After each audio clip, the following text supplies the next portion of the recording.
Welcome, everyone, to another episode of the Feelin Film Podcast, where we go in depth on a movie each and every week. For this conversation, I'll be your lead counsel, Aaron White, and here with me on the bench to talk about director Maggie Betts' courtroom drama, The Burial, is my faithful companion, Patrick. Objection, leading the co-host. Overruled. I'm going to be the judge. Okay. Judge and the leading attorney. Yeah. Okay. That would definitely get things. I'm going to be the jury too. So Okay, you know what? just take it all. Gonna get my way. That's what's going to happen. Just fine. Now, it was just about a year ago, Patrick, that we covered all of John Grisham's filmography and A Few Good Men. So we love a good legal thriller, and we are due for another one of these. And we tend to really enjoy them. So I hope that you're excited to find out where we think that this stacks up, dear listener. As always, we'll be spoiling everything. So if you have not done so already, you can fire up The Burial on Amazon Prime Video and give it a watch before listening. One other quick note, if you're curious as to why I've got this whole beautiful pastel background going on, it's because I just came back from, that's right, I was at Taylor Swift all afternoon. I'm in my dad era. That's what I'm in. And it was incredible, as pretty much everybody should expect. So if you've not gotten a chance to check out the Eras Tour movie, I highly recommend. I'm not doing a review on that movie because it's a concert film, and it would just be me basically ranking the set list or something and arguing with myself over which of Taylor's outfits I found to be the best, which was all of them. So anyway, it's amazing. It's a wonderful 2 hour and 45-minute experience. It's even better if your audience is singing and dancing and really engaged, I think. But highly, highly recommend. Anyway, back to legal stuff and race and insurance issues and contract disputes.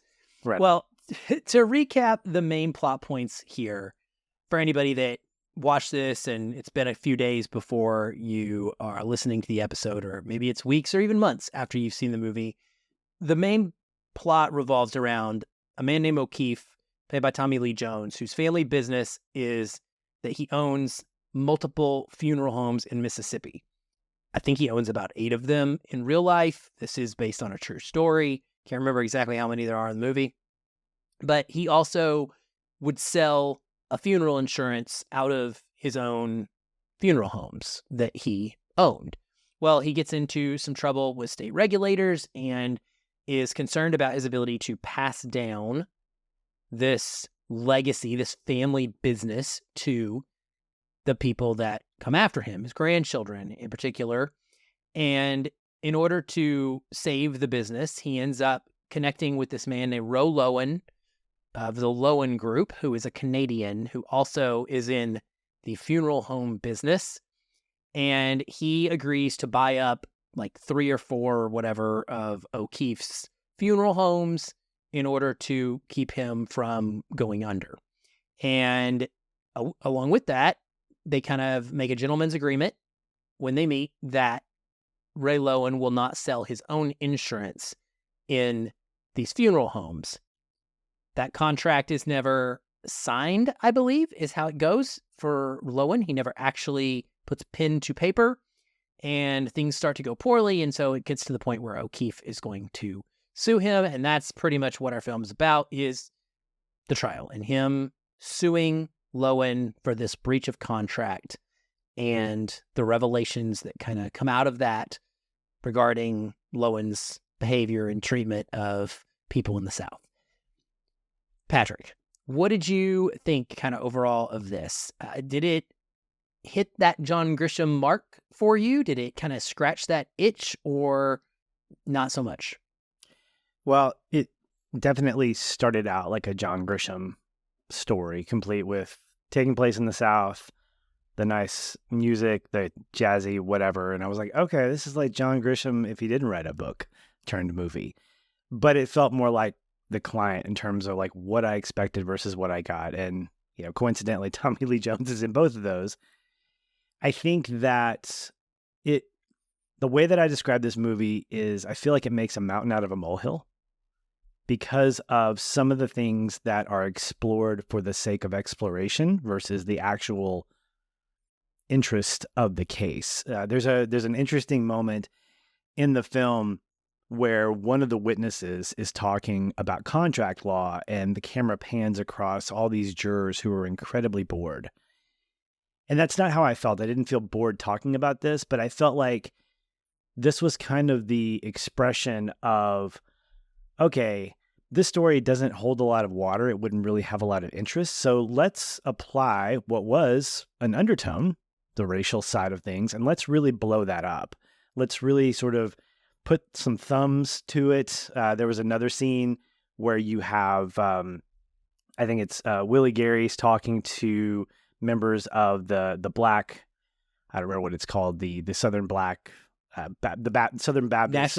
National Baptist Convention. Thank you. It's like the Black National Baptist Convention, but they don't ever use the word black in front of it.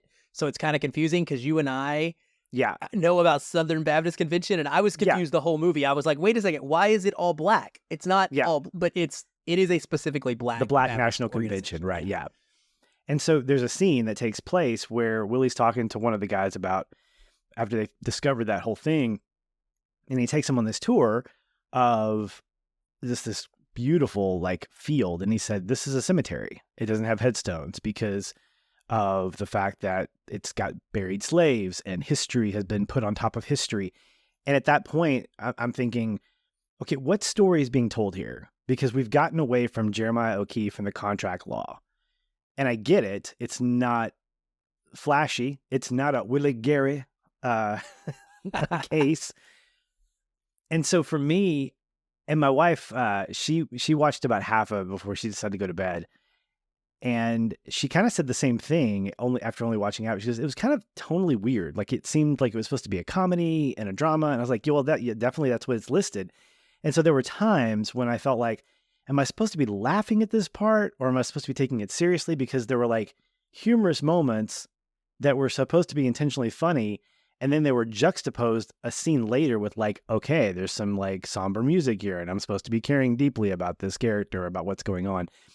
And so it really felt like it was a sort of a not so subtle heart grab on the things that are pretty sensitive to us in 2023, race relations and things like that, wrapped up in a John Grisham-esque story that doesn't, to me, have a compelling like law part of it too. Like it wasn't a compelling courtroom drama. It was a compelling performance piece by several actors. But if you'd put this in a different setting, if you'd put it in, I don't know what other kind of way, these characters probably could have lived just as equally. What bothers me is that this is based off of true events. And I was like, oh, well, I guess this really happened. And then I read in the end credits, based on an article by so-and-so. I'm like, wait, no, so this isn't a book. This isn't like an extent. And you come to find out that there are some liberties taken with the story, and you're getting the essence of what it brings. And I'm fine with that. Look, we've gone on record saying biopics don't have to be completely true. You can make up characters. You can have composite characters. You can amplify ideas. Totally fine. Didn't think it worked here. So for me, it was kind of okay. Definitely in the lower range of a John Grisham-esque one. Felt I got some Rainmaker vibes to it. Like little guy takes down big company goes bankrupt. Like I think this happened in 95, only it happened to Rudy Baylor and an insurance company as opposed to, another insurance company, and not Canadian. So at that point. Yeah, it sounds like we had a very similar experience then, because I agree. I thought that the performances were really strong. The director I've read had said specifically that this was a Jamie Foxx film. She envisioned him in it from the very beginning in this role, and she kind of filled it out around him. That makes sense. He is fantastic. He's perfect as this Willie Gary character. It reminds me a lot of, and I'm going to mess up, I don't remember his name, but it reminds me a lot of his character, of Cuba Gooding Jr.'s character in Jerry Maguire. Oh, yeah. From a performance standpoint, just from the way he carries himself. Mm-hmm. And it's boisterous, it's entertaining, and for me, he's the central figure of the film, as he should be. The Jussie Smollett character, Mame Downey, as the opposing attorney, that is a fictionalized character. So what this really was back in the original case was, a white attorney and two white attorneys, really, that were, going up against each other. And yes, Willie Gary was involved. He was on the team, but this changes it up to be two black attorneys trying a case or fighting over a case of a bunch of white guys with a dispute, right? A bunch of white guys who own stuff and black people that are doing the job of defending and prosecuting them, essentially. And I thought that was really interesting on the surface. Like you said, I understand why. I believe this is from the 90s, like the mid 90s. Yeah. So I get it. Like, racial undertones are in this story because of what Ray Lowen was doing. He was intentionally taking advantage of the Black National Baptist Convention in order to target these underprivileged communities by having people that looked like them, people from their own church, sell them inflated insurance so he can make more money off of people that were already poor, which is really crappy, but not really illegal. And I lost sight somewhere during this case of the fact that this is about a contract dispute. What are we trying here? Are we trying his character? His character sucks. Is that illegal? No. But I felt like in the end, it almost was that is what he got convicted of being bad character, not because he didn't sign the contract. I was a little bit lost. Yeah. This is one of the biggest issues I had with this. And this is coming from a guy who, like you, think that A Few Good Men is probably one of the best courtroom dramas out there. Because throughout the case in A Few Good Men, the actual case itself is not lost. There's character issues. And in the climax of the film, there is a character issue that comes about in a way that becomes synonymous. You can't handle just really, you need me on that wall. I mean, it's what prompts such a great speech, just a great dialogue between two characters. There were times, Aaron, where when Mame comes in and she's just ripping, I think it's Alan Ruck's character, Mike Allred, to shreds by going after his grandfather.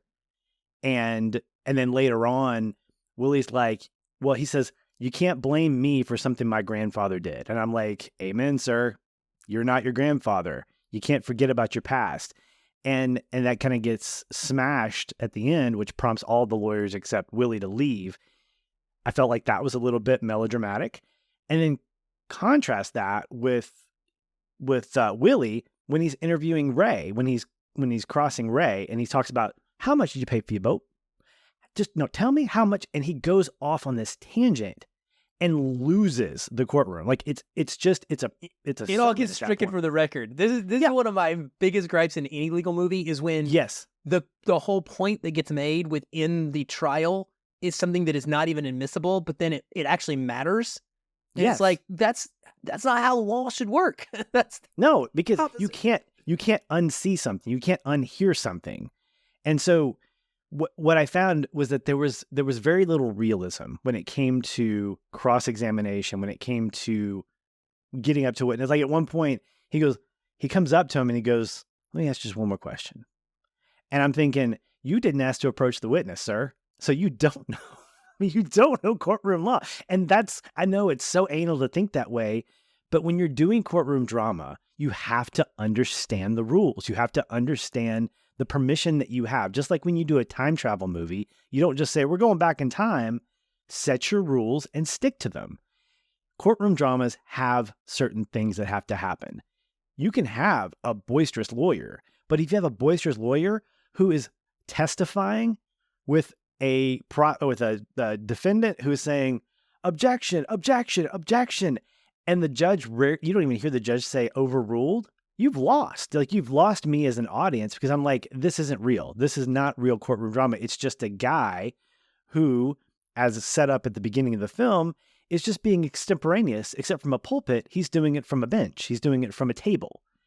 And to me, that's not appealing because the point of courtroom drama is that it's a courtroom and that you're actually using the rules set in place as opposed to just saying, you know what? instead of like 50 people behind you cheering praise God, like in a church, you just got people behind you who are just like, smiling, whatever. That's why, early on, I thought it was funny when he was doing his long closing argument for that dude and he ended up with, green light, it wasn't his fault because of that. And you had everybody just, woo. And I'm like, contempt of court. Contempt of court. You can't do that. It's just, it seems so unrealistic to me, and it threw me for the rest of the film because I was like, is this how the courtroom drama is going to be? Just a big kind of party of verbal, like, whatever? Yeah, so that scene, for the record, is my favorite scene in the movie, which is a problem because it's the first scene in the movie, and that's never good when your favorite. I was actually going to ask you if you had any favorite moments of somebody like on the stand, and for me, that was the moment. It was that I thought that was the most smartly written part of the whole film was him.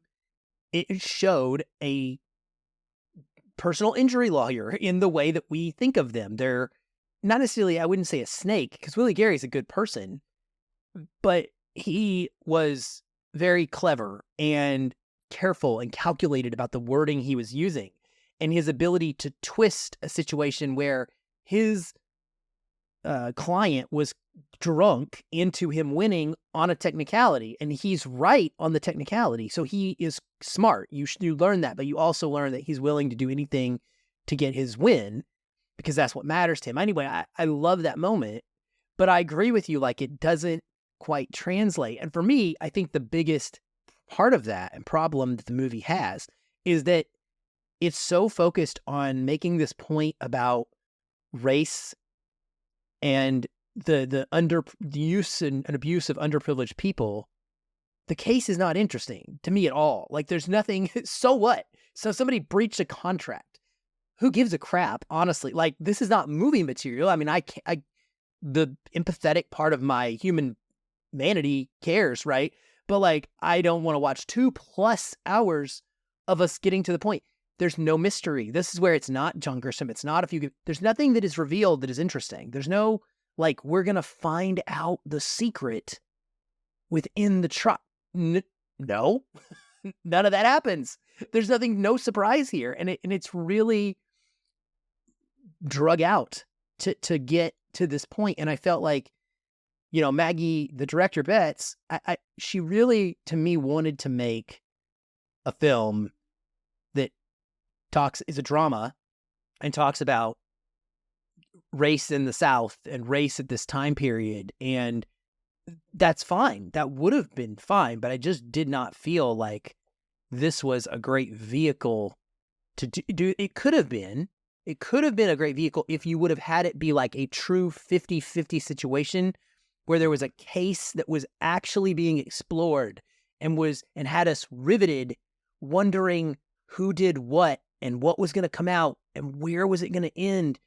And on top of that, one element was, and also in addition to all of this, you've got to deal with the race stuff. But instead it was like, only thing that mattered was the color of the attorneys and what this guy, one thing he did. Like, it's not like he was being a terrible owner of his insurance kind of fraud, I would say. I don't know if it was fraud, but like the way he handled selling his own insurance, it wasn't just the National Baptist Convention. Like, he did this across hundreds and hundreds of funeral homes in the United States. This is just one piece that you're like highlighting and focusing on and trying to make him into a villain for this one specific thing. So it just kind of lost me there. Well, I think for me, in a similar way, I asked myself the question, what if Ray Lowen was black? Like, I would wonder how this story would play out because it would take away that racial aspect. He would just be an entrepreneur who was probably doing shady crap to people by taking advantage of them. Because you can be poor and black, and you can be poor and white, and you can be rich and black, and you can be rich and white. As Willie Gary has shown us, you can pick yourself up by your bootstraps and become wealthy and successful. That's the other thing that I think was being made opposite this. I almost felt like you have Ray Lowen is the antithesis of Willie Gary in this film in terms of characters. You have a guy in Willie Gary who, it's said on more than one occasion, grew up in the fields, getting up at 4:30, working in fields that were taller than him. And I admire that. I think that's amazing. And the life that he has made for himself to be so successful is fantastic. If all this is true, I'm looking at Willie Gary and I'm going, you're doing not really shady things, but you're finding ways to get a ton of money. Like, if you're trying to make me sympathetic towards Willie Gary, don't tell me that a lawsuit of 50 million or 8 million is too little. Okay? That's egotistical and greedy. If you're really a man of the people, if you really do care about that. Now, I know that over the course of the film, part of his journey is, he and Jerry became really good friends and maybe he learned something. It kind of reeks of after school special to me. Like, the guy is, he's learning something and now he's redeemable. But if we take him on the surface, he is just as much of a profiteering guy as Ray Lowen is. And he's taking advantage of a system that can afford it, as opposed to Ray Lowen, who's taking advantage of a system that can't afford it. And that's fine to call out those things. But to your point, let's look at it in the entire context, because Ray Lowen could be a more interesting guy than just the dude who attacked Mississippi poor people. Because if he attacked all sorts of people around the U.S., this could be kind of a Canadian versus U.S. type of thing. That would be interesting. That would be pretty compelling. But I do wonder, if the color of his skin was an important thing, what would the cross look like? What would the testimony look like if he were a profitable black Canadian or black American who was on the stand? Would this be as compelling? I don't think it would, because of the point that the film is trying to make. Not that white people are evil, but that this thing which happened is, again, the mountain out of a molehill. It's important, but it's not that important. And I'm going to be very bold and say that anytime someone suffers, it's a bad thing. But in all honesty, do we care as people about a certain group at any given point? I think that's what movies allow us to do, is to care about people at a certain given point. And this movie, I think, tries to do it. But for me, it just didn't work because it felt a little too forced in terms of what was trying to be told. I agree. And I think that, it's too forced in that it also you said it really well. Mountain out of a molehill. That's the perfect way to put it. They actually, death insurance is not a bad thing. Okay. So are they getting made or expected to pay more than maybe something is fair value? Yes. That's a far, far cry from like slavery and murder and the KKK. Is it racist and targeted? Yes. Is that okay? Absolutely not. But we go back to that first point we made. It's not a courtroom drama. That's not a courtroom thing. That's a human, empathy thing. It's not meant to be just debated in this space. That's not where you're going to solve it, I should say. And it was, I guess, the rah-rah moment for me sort of comes in the post text, which also I dislike. I don't mind having the information there. In fact, I quite like getting the results of a story anytime we have these true stories. But I was reading through and it tells us, this is when I felt like, okay, this is wholesome, because they get $500 million in this settlement. So they get $100 million that they wanted, that Lowen was unwilling to settle for. In another way melodramatic scene, by the way, where they pass a note, they're sitting around a table, and I'm like, why would you do this? Why would you pass the note and then look at it and be like, nah, let me scribble down and come back and here, now look at my note. Okay, will you go with my note? Come on, use your voices. This is so childish, the scene. But anyway, they end up getting $500 million in damages, and Lowen appeals and gets it knocked down to 175 instead of 400 or 500. Ends up resigning 2 years later. That's great. Didn't need to be in charge. And less than a year later, his company goes bankrupt. Okay, I'm good. That's cool. Good to see that happen. I think that was probably earned. But then the part I like is it says Jerry and Anna O'Keefe created a charitable foundation to benefit the socially disadvantaged, and more than 40% of grants have gone to Black American groups. That is more in line with the story that it wanted to tell about these people that it brings up who are being disadvantaged. But like, why is if all we're getting is just, you're going to tell us that in the subtext, like, why isn't this a biopic about Jerry O'Keefe? You know what I mean? Versus a lawsuit, the driving factor of it. It's a strange vehicle for me. And one that I found so conflicted because I did enjoy the characters enough that it had me mildly invested for a while. Well, I think some of it has to do with the fact that there's a scene between Willie and Mame who she's having dinner. I love the scene, and I adore Jurnee Smollett. I've loved her since Friday Night Lights. She has got sass all over her, and I wanted to see her live up to her nickname. I think of the Cobra or something like that because she strikes on cross so like well. The Python or the Python, that's what it is. Python, because Willie comes back and says, "I'm a boa constrictor. And I'm gonna, whatever."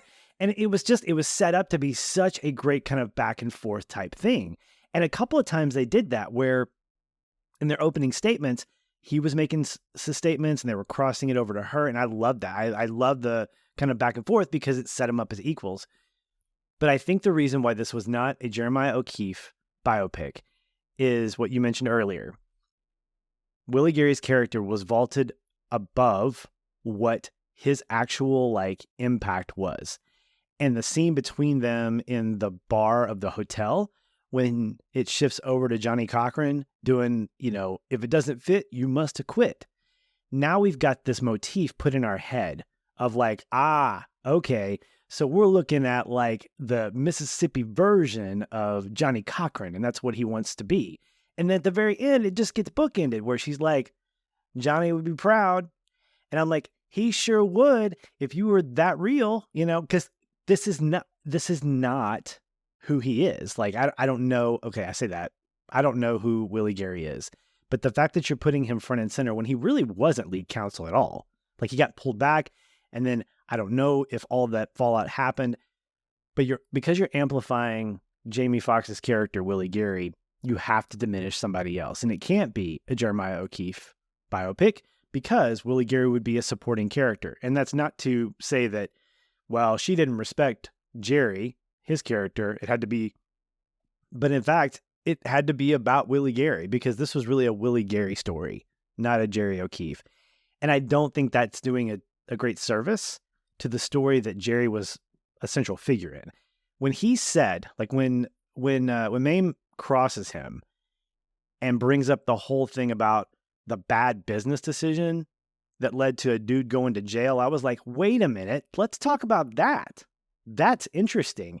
And if we got a story leading all the way up to him getting into that, making a bad business decision, and then going to court, and then we have some other stuff happen that leads to, oh gosh, this big decision, his life story, that biopic aspect would have been more interesting to me because he's been through more ups and downs. And it would have diminished Jamie Foxx's character. I get that. That's not the story you're telling. But to me, I think it would have felt more whole. This felt more shoehorned. The O'Keefe story is a shoehorned mechanism to get Willie Gary to be loud and flashy. That's kind of where I was left. Yeah, and Willie Gary doesn't do anything interesting. I mean, I'm sorry, but he doesn't wow us in any way. We just talked about that, how the first opening scene is his biggest moment. Something else that was really strange to me watching a legal drama was there's no closing statements. I mean, this is I was upset. I was like, come on now. What are we doing here? This is the biggest moment. I get if you can't give me 2+ hours of this movie and then tell me now I'm going to try to be artsy and not formulaic. No, give me the moment. Give me Willie Gary making the point of winning people over as to why this case should end the way it ends. Don't just cut to black and then give me the result of, okay, cool, we won.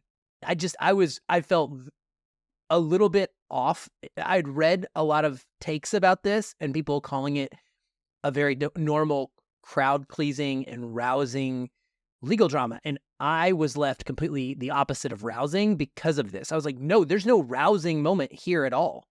You took it away from me. Instead, you just kind of gave it to me in the text as the credit right before the credits rolled. Yeah, it got me thinking a lot about the closing statements not being there. I'm the same way. That's your exclamation point. I was a huge fan of The Practice when it was on, I think it was ABC. It's on Hulu now, so I'll catch it occasionally.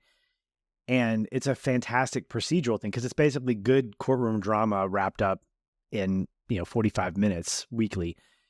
But the closing statements are always the thing. And they're the thing that, because for a jury, that's what you're left with. I would be curious how long the jury deliberated for this particular decision. I would venture to guess, because there are no closing statements, they didn't deliberate for long, because the movie is set up to show us that they've already made their decision when I think it's when Ray Lowen basically doesn't admit that his boat cost $200 million. And when I guess his right-hand man or whoever it was said that they donated $200K to the group and didn't, and they made $2 billion off of them. I was like, oh, well, you've sold me already. There's nothing that's going to tell me any differently what the jury's going to decide. Because when you set this up as a race-driven courtroom drama, you haven't given me the other side that says, is there anything about Jerry that's a little nefarious, besides the fact that he made a bad business decision? See, that's where I was really left frustrated, is after we get that, quote, bombshell of like, oh my gosh, he was in business with a bad guy. One scene later, he's justifying it. He was like, I didn't know that he wasn't in prison when we had that conversation. He's since been in prison. That wasn't my fault. And you're right. Jerry, you're absolutely right. And that whole conversation with him and Willie outside where he's like, you didn't fight for me. You didn't tell me this stuff. Was like, I'm like, Jerry, you're absolutely right. He did not prepare you. And I get that that's sort of part of Willie's journey of like, I need to lose my ego. But I didn't believe it enough to really feel like there was an equal amount of like, if you didn't have crosses, I need to have a 50-50. Like, what would I decide? Like, but because I'd already decided, Ray Lowen's a bad guy. That white Canadian, he's a bad guy. Nothing ever told me that he was any less than he was. So it didn't surprise me that they came back with a verdict of guilty. And I hated that negotiating scene. I really did. Because it is a crappy business decision. It's revealed that Lowen was going to give this dude $75 million. If you go back to the original argument, his virtue, his character, Jerry's character is like, listen, I just want to be made whole. Give me damages. I want to take care of my family. And somehow Willie Gary has convinced him, no, you need to take down the man. We need to take him out. Well, okay. So they award him $500 million, to which it gets knocked down to 175. It's still a year or 2 or 3 before they go bankrupt. This is not the Rainmaker. It's not like they immediately have to file for bankruptcy. If it's me, I'm looking at this. And in the Rainmaker, they give all the money away.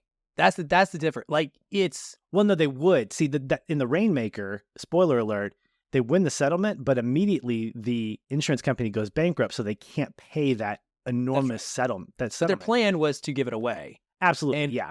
And that's different than taking it and setting up a foundation and giving a little bit of it away. Yeah, but the point being, I think, for me, is that not that you should try to get as much money as possible, but to me, the virtue in the character of Jerry is lost when he's like, I want to take you down because you're a bad guy.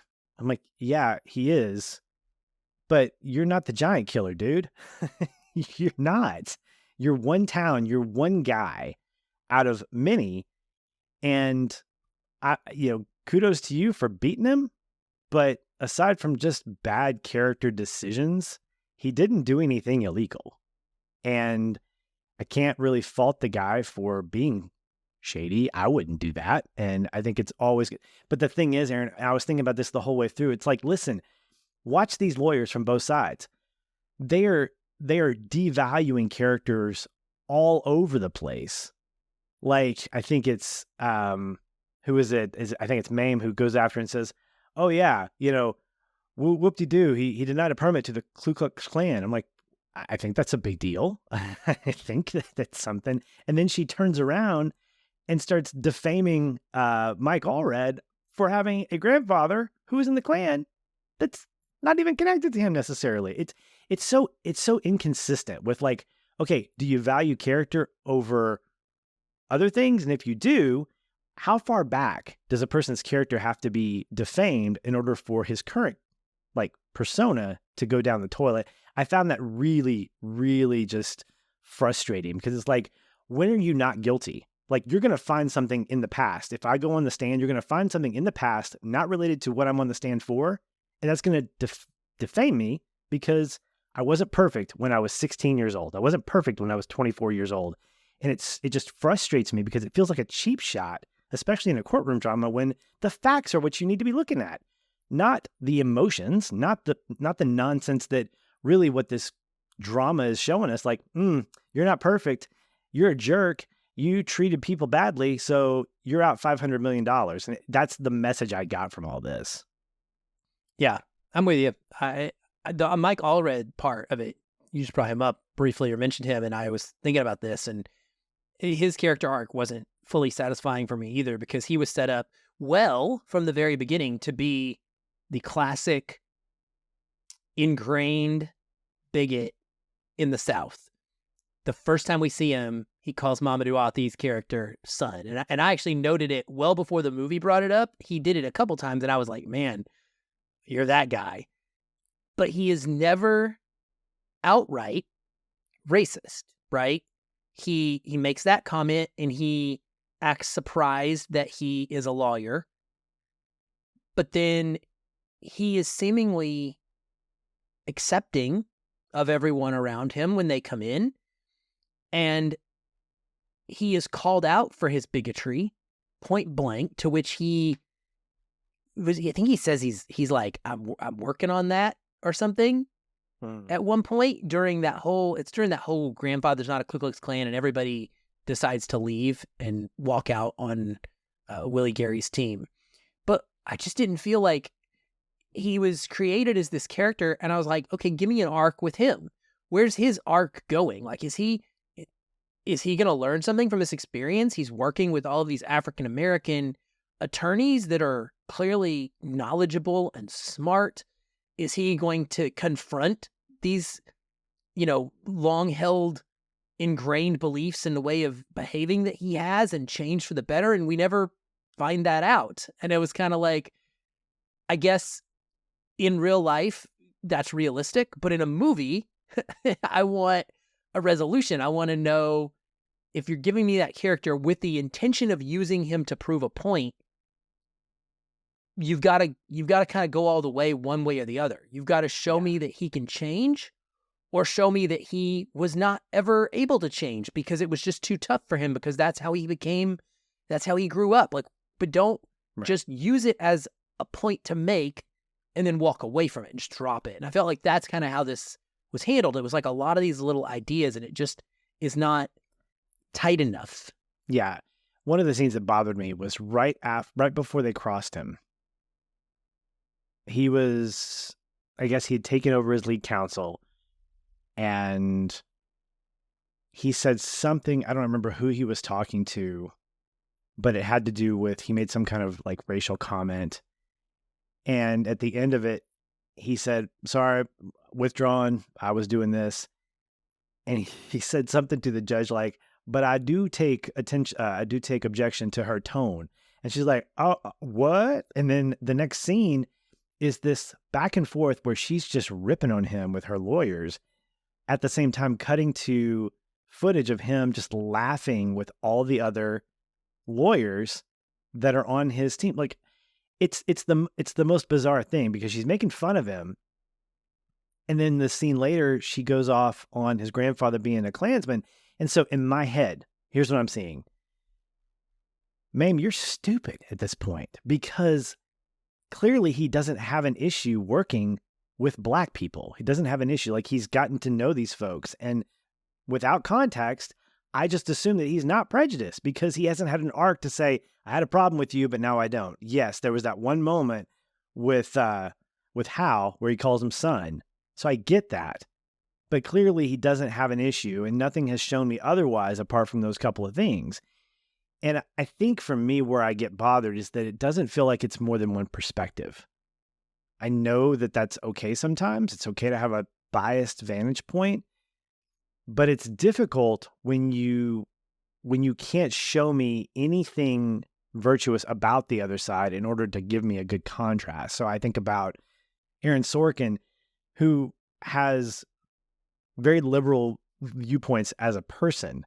And that comes out in a show like The West Wing. But in my opinion, while it's very, very heavily democratic, heavily on the liberal side of things, he paints a picture of Republicans and conservative vantage points in a way that aren't as strong, but are still somewhat equal to make his point, to kind of show both sides. Like he's not creating a debate necessarily. He's definitely leaning more into his personal viewpoints, and that's fine. Write what you know. But he allows for the opportunity to be able to say, hey, but think about this. This was an actual argument here. Newsroom does the same thing. You've got Will McAvoy, who is a character who leans more heavily into the Republican side, but is able to sort of argue on the liberal standpoint. Sometimes it bothers me because I think, again, that's the Sorkin-esque thing where he's trying to give you the Republican viewpoint, but it's more of a middle Republican. In this story, I feel like it's one-sided. And that's what makes it tough because, again, courtroom drama compels me to hear both sides. I am the juror at that point. I need to be able to go, I don't know what's what. I need to hear all the facts. And that's why a movie like 12 Angry Men really works, because you have both sides being played out over the course of 90 plus minutes, as opposed to this, which feels more like, listen, we're going to tell you our side of the story and we're going to tell you how bad the other side is. Whatever the reasons are, we're going to get into that. But there's no way to really kind of flesh that out from a opposite side standpoint. Like I never thought that Mame was a bad person. I felt like she was the hero in this, which made it weird or a hero in here, because she was calling out things that are bad. But it was confusing because we're supposed to be obviously rooting for Jerry and Willie. And so it made for a mess of emotion. I was like, I don't know really who the bad guy or who the good guy is here. And in some movies, that's supposed to be a good thing. In this one, it's not, because it really does tell you at the beginning, this is the bad guy. And we're going to make it look like he's the bad guy, but we're also going to give you some confusing people over here. So it looks like it's got some nuance. And I just think it was without nuance. Yeah. Yeah. I agree. I do like that at the end. Yeah, I do. I get why director wanted to use Jussie Smollett and create her as this strong, powerful Black female attorney. And I enjoyed the character a lot. I love watching her act, like you said. And I liked that at the end, she basically tells Willie, she's like, I'm fine. I'm good. I'm not going to think another second about this. I don't care one bit, win or lose. I'm going to be just okay and move on. And I'm a strong woman and I'm going to continue being a great attorney. And I thought that was great, versus a lot of times the losing attorney is treated. I think this is kind of where you're coming from, is where she is more treated like also a hero, because in the end, both attorneys are against the guy, Ray Lowen.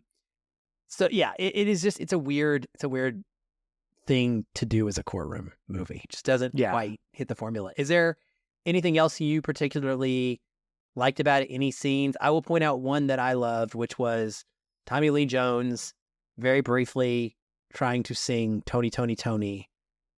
I thought that was phenomenal. When Willie Gary turns on that music and tries to teach him and get him involved.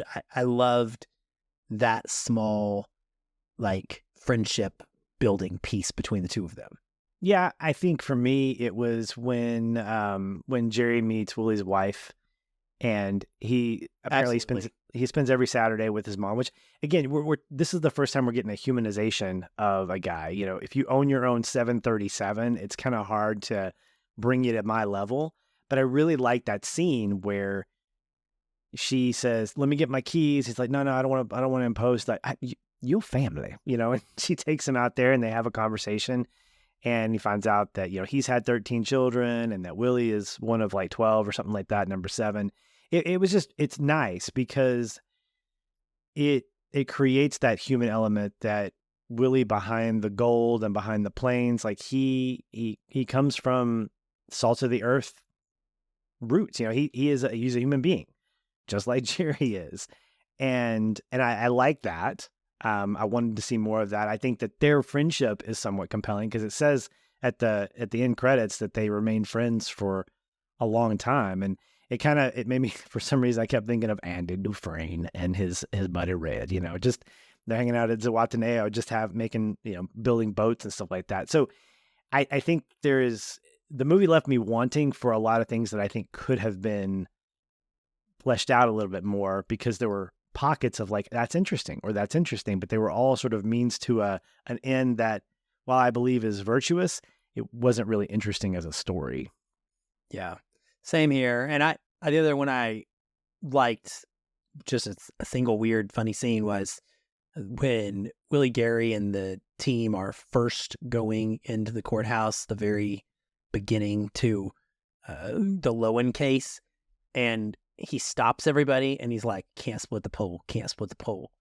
And I just thought that was a very baseball superstition-like thing for the attorney, where they all go from this big wide shot and they slowly morph into like a vertical column so they can all go straight between the single pole and then come back wide in the end. And it just reminded me of like a pitcher who won't step on the baseline when he's going back to the dugout. I was like, that was a pretty fun little like character kind of building out the way that he approaches his profession scene. Yeah. And the thing is that Jamie Foxx, beginning to end, his performances, like in the courtroom or at the beginning of the church, I love his extemporaneous nature. I really like the scene with him and when Jerry was trying to explain to him, here's what's going down. They were trying to convince him to take the case, and him and his lawyer, I think, just bouncing back and forth. It's about the guy was so funny. It was great. We don't do that. We don't do that. We don't do that contract law. That's boring. We do the injury, like, which again, just like, then why get a guy like that? Because what you're setting up is we're not going for the actual case. We're going for the optics of it. So did enjoy also the Life's House of the Rich and Famous segment. Oh, Willie, so Gary. Good. Yeah, the voice, that was really good. I was laughing out loud when he's like, Wings of Justice. The Wings of Justice. Like, I would totally have a plane called the Wings of Justice. If you're an attorney, it's brilliant. Yeah.